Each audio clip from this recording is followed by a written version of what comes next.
Hi friends, nominations promo release అయిపోయింది ఈరోజు. Promo 1 అందులో మనం అనలైజ్ చేసేదానికి చాలా ఉందన్నమాట. చూసేస్తే అందరూ నామినేషన్ స్టార్ట్ చేశారు. ఇందులో అభయ్ నవీన్ ఫస్ట్ ఆదిత్య ఓంని అండ్ విష్ణుప్రియాని నామినేట్ చేసినట్టయితే తెలుస్తుంది.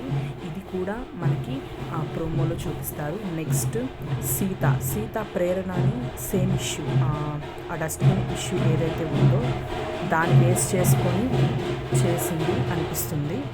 బ్యాక్గ్రౌండ్లో సౌండ్స్ వస్తాయి ఫ్రెండ్స్, ఇగ్నోర్ చేయండి. ఇంకొకటి, ప్రేరణని బయట నుంచి గ్రూప్గా అనుకొని రావద్దు అని చెప్తారనమాట.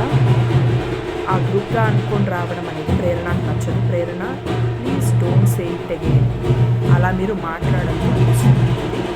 నెక్స్ట్ సోనియా నామినేషన్స్ ఇద్దరు, ఒకటి సీత, ఇంకొకటి నైనికాకి ఏమని చేస్తుందంటే, మీ టీంలో మీ క్లెయిమ్లో ఎవరైతే ఏం చేసినా ఆపోజిట్ గెలిచిన టీం ఆ వర్క్ అంతా మీరే చేయాలి.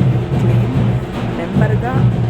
మెంబర్గా సీతని ఉన్నప్పుడు ఆమెని ఆపలేదు, ఎందుకంటే మీరంతా ఒకే క్లెయిమ్ కాబట్టి, చీఫ్ కాబట్టి అందరినీ కంట్రోల్ చేసి క్లెయిమ్ అర్థం చేసుకోవాలి,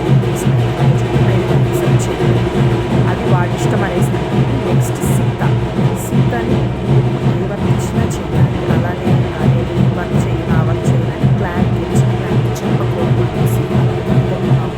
బట్ ఎస్టర్డే గొడవ విష్ణుప్రియతో అయితే మనకి సీతని నామినేట్ చేసింది. వాళ్ళిద్దరిని నామినేట్ చేసింది. సీత వచ్చేసి ఫస్ట్ నీకేం అర్థం కాదు, సోనియా నీకేం అర్థం కాలేదు సీత, ఫస్ట్ నువ్వు అర్థం చేసుకోకే, ఆ పొంగులో గేమ్ బొక్కలో గేమ్ అనేసి అంటుంది. అక్కడ వాళ్ళిద్దరిని నామినేట్ చేసింది. బట్ విష్ణుప్రియాని ఎందుకు నామినేట్ చేయలేదు తెలియదు. మనకి డిస్టెంట్ టర్మ్స్ ఉన్నాయని తెలియదు. ట్విస్ట్ ఏమైనా ఉండొచ్చు, ఎందుకంటే గెలిచి క్లెయిమ్స్కి ఆపోజిట్. అంటే ఇప్పుడు సేమ్ క్లెయిమ్లో మనకుండే ఇన్ఫర్మేషన్ ఏంటంటే, సేమ్ క్లెయిమ్లో ఉన్న మెంబర్స్ని నామినేట్ చేయకూడదు.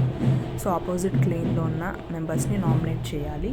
ఆ విధంగా చూస్తే ఎవరెవరి ఏ క్లెయిమ్, ఎవరెవరిని ఇప్పుడు నైనికా టీం మెంబర్ని చేయాలంటే వాళ్ళ ఫ్లాగ్ కలర్ ఎల్లో కాబట్టి ఎల్లో కలర్ పోయాలన్నమాట వాళ్ళ మీద.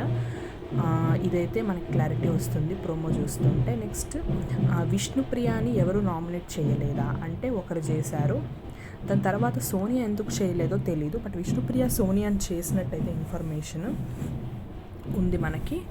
కాకపోతే యష్మి టీము విన్ అయినందుకు బిగ్ బాస్ ఇచ్చిన ఛాన్స్ ఏంటంటే, యష్మిని నామినేషన్స్లో లేకుండా చేయడమైనా ఉండొచ్చు, లేకుంటే ఎవరినైనా వాళ్ళ టీంలో ఒక మెంబర్ని నామినేషన్స్ నుంచి సేవ్ చేయడం అని కూడా ఉండొచ్చు.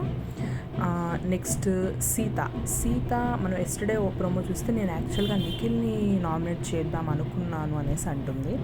సో నిఖిల్ని నామినేట్ చేసిందా లేదా? ఇంకొకటి, అభయ్ నవీన్ గేమ్ ఇప్పుడిప్పుడే స్టార్ట్ అయిందా?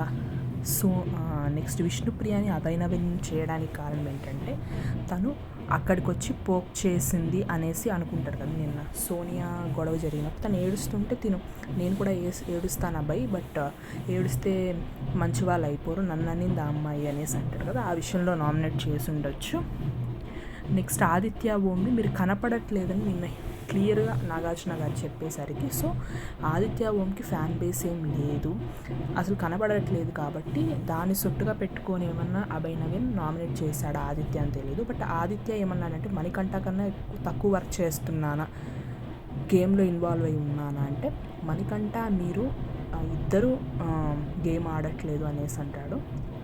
ఓకే క్లారిటీ వచ్చిందని ఆదిత్య అంటాడు. ఆదిత్యని నామినేట్ చేసేటప్పుడు తను జిమ్ బాడీ లాగా ఇట్లా హ్యాండ్స్ మజిల్స్ చూపిస్తాడనమాట. అదైతే మనం ప్రోమోలో చూడొచ్చు. ఇంతే ఫ్రెండ్స్, ఎపిసోడ్ కోసం ఈగర్గా వెయిట్ చేస్తున్నాను. Thank you.